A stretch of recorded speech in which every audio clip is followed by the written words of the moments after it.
Un métier peu commun qui consiste à étudier le comportement des chevaux, mais pas seulement. Sur le terrain, la jeune femme débourre, éduque ou rééduque ses animaux.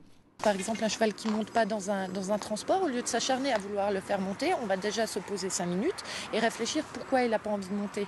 Donc toutes ces connaissances théoriques qu'on a acquises au préalable, on va ensuite pouvoir les appliquer à l'animal et adapter notre approche pour que l'animal ne soit ni effrayé, ni agressif, etc.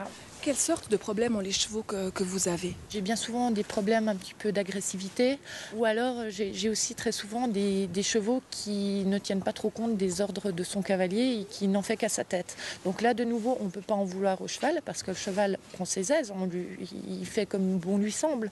Et c'est là tout un travail à faire sur le cavalier qui doit apprendre à s'imposer un peu plus et à réagir de la bonne manière.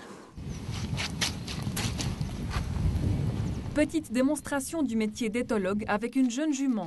Preuve que les chevaux ne sont pas des machines, cette fois-ci, Virginie n'a pas réussi à se connecter avec l'animal.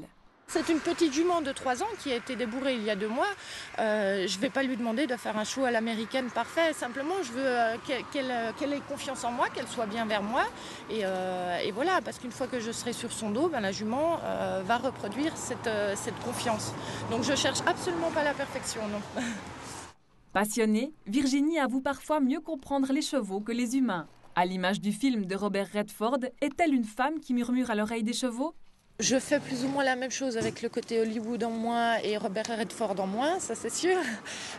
Mais ce film, c'est vrai qu'il a énormément démocratisé le métier et on a commencé à en parler grâce à ce film. C'est aussi grâce aux États-Unis qu'elle a pu apprendre son métier puisqu'elle a passé 1 an dans le Montana.